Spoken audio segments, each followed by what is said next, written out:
Kumusta mga brad? Noong nakaraang buwan nga lang po nilabas na sa European market ang Honda PCX 125. At first impression nga po ng mga tao doon, napugian talaga sila. To the point na magpapabili na rin sila sa mga mama nila. At kasabay nga po noon, syempre dito sa atin marami din talagang na-excite. Alam naman po kasi natin na kapag naglabas ng Honda PCX 125 sa European market, maglalabas din si Honda ng PCX 160 sa Asian market. At kasama na nga po ang Pilipinas doon. Kaso lang habang na-excite yung iba, kinakabahan naman yung mga mama nila.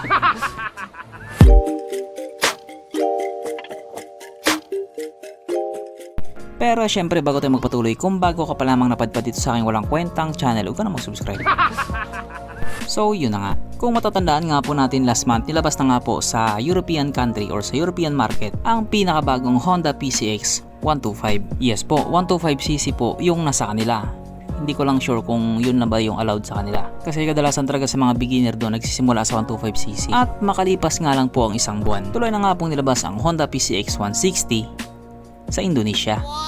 Na kung saan nga po doon naman talaga siya nanggaling. I mean nandoon yung factory nila. At katulad nga po ng inaasahan, kung ano yung itsura ng 125cc, ganun din yung itsura ng 160cc. Pero hindi ka naman magsisisi. Kasi kitang kita naman sa kanya na napakagwapo pa rin niya. At nandun pa rin talaga yung itsura ng pagiging PCX niya. Kahit nga po may nagbago na rin sa itsura niya. At katulad nga din po doon sa 125cc, kung ano yung meron nandun sa kanya, meron din po dito. Ibig sabihin kargado din po ito ng mga pangmalakasang features. Kaya dahil dyan pag-usapan na lamang natin kung ano bang meron sa motor na ito at kung gaano nga ba talaga siya kaganda. So ito nga po ang bagong Honda PCX 160 2025 model na mayroong 159.6 cubic centimeter engine displacement, 4-stroke single cylinder, single overhead cam with 4 valves, naka-program fuel injected at syempre ito po ay naka-liquid cooled. Kaya hindi po siya panis sa Honda Click 125. Pagdating naman po sa kanyang power, ito pa ay merong 16 horsepower at 8,500 RPM, 14.7 Nm of torque at 6,500 RPM. At dahil nga po kalalabas pa lamang sa motor na ito, wala pa po tayong idea pagdating sa kanyang top speed. Pero syempre magiging mabilis lang naman yan kapag nandito na yan. Ang kanyang tangke ay kaya magkarga ng 8.1 liters fuel tank capacity na kumukonsumo na po ng 45 kilometers per liter. Yan nga po yung claim mismo ni Honda. Na para nga po sa isang 160cc na scooter, napakatipid na po nun. Ang sukat na niyang gulong 110/70/14 sa harap at 130/70/30 naman sa likuran. Syempre pares na nga po itong naka-tubeless. Pagdating naman po sa kanyang braking system, ito po ay naka-disc brake sa harap at disc brake din po sa likuran. At syempre meron po itong ABS, yung sa harapan lang. Pero yung isang variant po naka-CBS or combi brake system nga po or combination brake system. Na kapag piniga mo nga po yung preno mo sa likuran, sasabay po ng 30% yung preno mo sa harapan. Ang kanyang seat height ay mataas na 764mm at 135mm naman ang kanyang ground clearance. At ang motor nga po na ito ay may kabuuang bigat na 132 kg para doon sa CBS at 133 kg naman para doon sa ABS. Mas mabigat lang po na 1 kilo yung may ABS. Mapunta naman po tayo sa iba pa niyang mga features. So ang ilaw nga po sa motor na ito, naka full LED na po. At kung titignan nga po natin yung DRL niya, para nga po itong nakabukang letter V na mas nagbigay angas nga po sa itsura niya. Ang kanyang gauge panel ito nga po ay naka TFT display na maganda nga po yung pagkakagawa nila. At kung mapapansin nga din po ninyo yung manibela niya, hindi na po siya naka naked handlebar. Nakabalot na po siya ng plastic na parang katulad nga po sa mga NMAX. At syempre ito po ay naka smart key system na. Nakakilis na po siya. At syempre hindi din po mawala sa motor na ito ang kanyang USB charging port. Syempre napaka-importante talaga nun. Na para kahit saan ka nga pumupunta hindi ka na mangangamba na baka malubat yung cellphone mo kasi nga manonood ka pa ng Cornhub. At present nga din po sa motor na ito ang walang kamatayang ISS or idling stop system. So sa 78,000 pagkakataon nga po, uulitin ko na naman to. Ito nga po yung umikris mo na kapag nakahinto kasi isang traffic light at hindi mo pinihit yung silinyador sa loob na 3 or 5 segundo. Kusa nga pong mamamatay ang makina sa motor mo. At pihitin mo naman din siya pabalik. Kusa na rin siya aandar. At nga pala meron din po pala itong ACG starter or alternating current generator. Na kapag in-start mo nga po yung motor mo, start agad siya. Wala nang maraming chichibareche pa.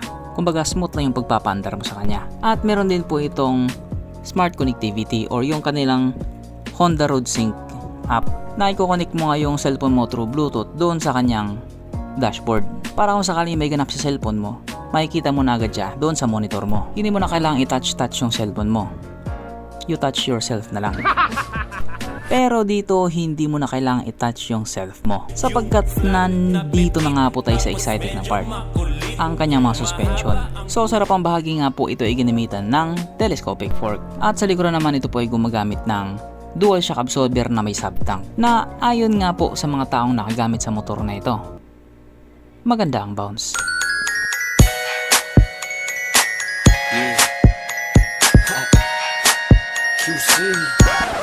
Siyempre ano pa ba? Meron pang isa.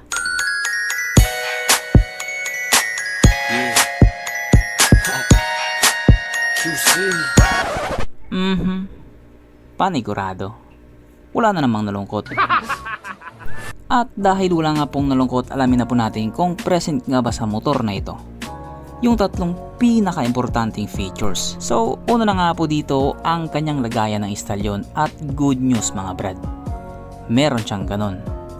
Meron siyang lagayan ng istalyon.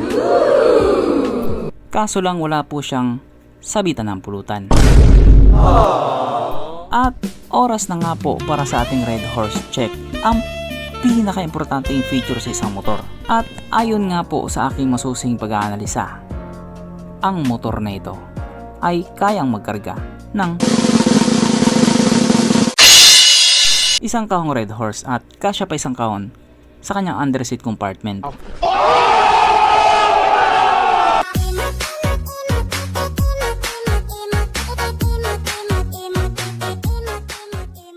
So therefore ang motor na ito ay talagang recommended.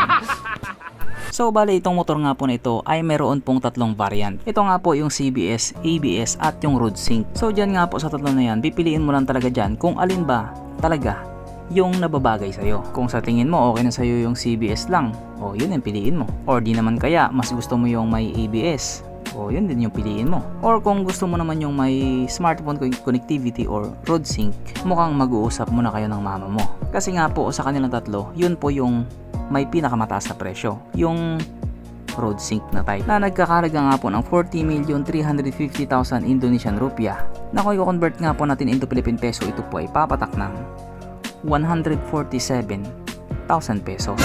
So kung doon pa nga lang po sa Indonesia, ganyan na yung presyo niya, paano na lang kaya kapag nandito na? Kasi for sure lalabas talaga sa Pilipinas yan. At kapag nangyari nga po yun, nakangisi yung mga kamuting ahente. Hindi ko lang sure pero baka siguro next year, first quarter, baka nandito na rin sa Pilipinas yan. Kasi nga yung NMAX Turbo 155 mga June or July next year, nandito na kasi yun. So yun nga po yung aabangan natin kung sino ba sa kanilang dalawa yung unang lalapag dito sa Pilipinas. Kaya ngayon nga pong may panahon ka pa, pag-ipunan mo na para masaya. So hanggang dito na lang muna mga brad, kung may gustong sabihin or gustong idagdag doon sa mga sinabi ko, mag-comment ka na lang sa baba. Okay, bye.